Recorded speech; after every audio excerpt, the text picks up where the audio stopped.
یہ جو نظام ہمارے خلاف چلا ہوا ہے نا کہ یہ بڑے انتہا پسند ہیں اور یہ بڑے جناب وہ بڑی سخت باتیں کرتے ہیں.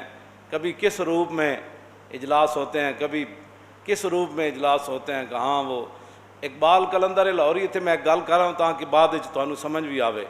اقبال کہتا ہے کہ پسرا گفت پیرے خر کا بازے ترائی نکتہ باید حرز جاں کر بنمرودان این دور آشنائی باش ز فیض شاں براہیمی تواں کرد. اقبال کہنے لگا کہ ایک زمانہ ساز پیر اپنے پتر نو کہنے لگا پترا اے گل تو پلے بان کے رکھنی. اقبال کہنے لگا کہ ایک زمانہ ساز پیر نے اپنے پتر نو گل کی تھی, انہیں کہا ترائی نکتہ باید حرز جاں کر.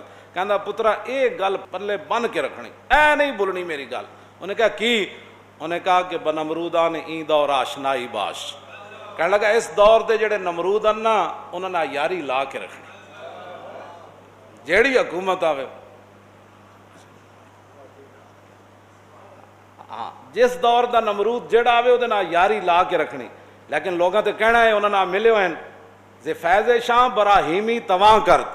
انہیں کیا نمرودہ نہ یاری بھی لے رہی تے انہاں کولوں فیض لے کے نمروداں کولوں پھر براہیمی دا ڈونگ بھی رچانا کہ جی اسی تو بت پرست توڑن والے ہیں, جی اسی تو ناموس رسالت.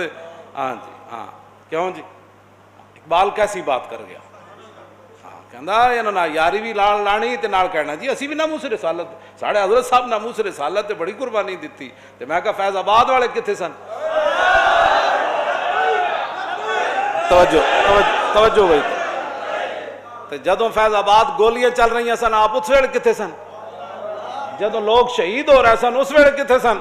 تے جدوں ممتاز قادری تختہ دار دی طرف جا رہے سی اس ویلے کتنے سن؟ تے جدوں ممتاز شہید ہو گیا جی تے کیڑیاں خبراں اخبار چاندیاں تے ٹی وی تے وہ میں ممبر تے بیٹھ کے گلاں نہیں کردا, ہر گل دی خبر چل جاندی تے ممتاز قادری دے جناب کروڑاں بندیاں دے جنازے دی خبر کیوں نہ چلی؟ ہاں جی اے اس طرح گل نہیں ہونی. ہاں اتھے نہیں گل اے چلدی. ہاں جی اتھے گل نہیں چلدی, اتھے گل بڑی ہو رہے. ہاں جی اے بالکل انج نہیں ہونا. اے حلقہ درویشاں وہ مرد خدا کیسا, ہاں وہ مرد خدا کیسا جی جڑا پھانسی دے پھندے دی طرف انجن جا رہے سے. ہاں جی وہ حلقہ درویشاں وہ مرد خدا کیسا, وہ جڑا پھانسی دے پھندے دی تے کھڑ کے بھی کہندا لبیک یا رسول اللہ. اوے حلقہ درویشاں وہ مرد خدا کیسا, حلقہ درویشاں وہ مرد خدا کیسا. کیوں جی اس پہ میں اور مزید گل نہیں کرنا چاہتا, بہت سارے لوگوں کو تکلیف ہو جاتی ساری گلاں دی. ایک ہی بات ہوئی جدوں حضور دی گل آ گئی, حضور یریدون لیطفئوا نور اللہ بافواہہم. اللہ تعالیٰ فرماتا ہے کہ لوگ اپنے منہوں کے ذریعے اللہ کے نور کو بجھانا چاہتے ہیں. دین کے خلاف سارے تسی اکٹھے ہو جاندے ہو. کدی تواڈے منہ وچوں ایک گل دین دی نہیں نکلی, کدی تسی اے نہیں کیا کہ یار پاکستان اللہ دا بڑا وڈا ہے جناب, احسان ہے ساڈے اوتے, ساڈے لکھاں قربانیاں ہوئیاں, جو لکھاں قربانیاں نہ دیندے لوگ تے پھر تانوں اسمبلی دیاں سیٹاں لبنیاں سن, پھر تانوں یہ وزارتاں لبنیاں سن. مڑ کے تسی پھر پاکستان حضرت فاروق اعظم, جدوں میں وہ گل کئی باری بیان کی تھی لیکن تواڈے یاد دہانی واسطے پھر سنو, جدوں بیت المقدس دی فتح واسطے گئے تے اگے چھوٹی جی نہر آ گئی تے حضرت عمر اتر پے تے آپ نے وہ موزے اتارے تے فجعل علی عاتقہ, آپ نے دوویں اپنے کندھیاں تے رکھ دیتے. فقال له ابو عبیدہ یا امیر المومنین تفعل هذا ما یسرنی ان اہل الشام استشرفوک. فرمایا امیر المومنین آپ یہ کام کر رہے ہیں, مجھے یہ بات اچھی نہیں لگی. موزے یہاں رکھے جاتے ہیں, پورے اہل شام یہودی دیکھ رہے ہیں, وہ تو یہی دیکھ رہے ہیں کہ ان کا امیر المومنین کیسا ہے, اس کا رنگ ڈھنگ کیا ہے, اس کے ادب آداب کیا ہے, اس کا چلنا کیسا ہے, اس کا لباس کیسا ہے. آپ یہ کیا کر رہے ہیں, مجھے یہ بات اچھی نہیں لگی. ابو عبیدہ بن جراح نے یہ بات کر دی. فقال اللہ, حضرت عمر لمبی سانس کھینچی, فرمایا لو یقول ذا غیروں کا ابا عبیدہ جعلتہ نکالا للامت انا کنا ذل قوم فعزنا اللہ بالاسلام فما نطلب العزہ بغیر ما عزنا به اذلنا اللہ. ترجمان نبی ہم زبان نبی. تو ہم اسلام کا جو نام لیتے ہیں ان کا مذاق اڑاتے ہو, یہ انتہا پسند ہے. ان کے اندر اسلام بڑے تحمل کا درس دیتا ہے. اور میں آقا تحمل کا درس تب دیتا ہے کہ حضرت عمر کا پاؤں چلتے ہوئے گلی کے اندر کسی کے پاؤں پر آ جائے تو اس وقت بندہ وہ کہے کہ تانوں نظر نہیں آندا، تو حضرت عمر معذرت کرن یار مینوں پتہ نہیں چلیا.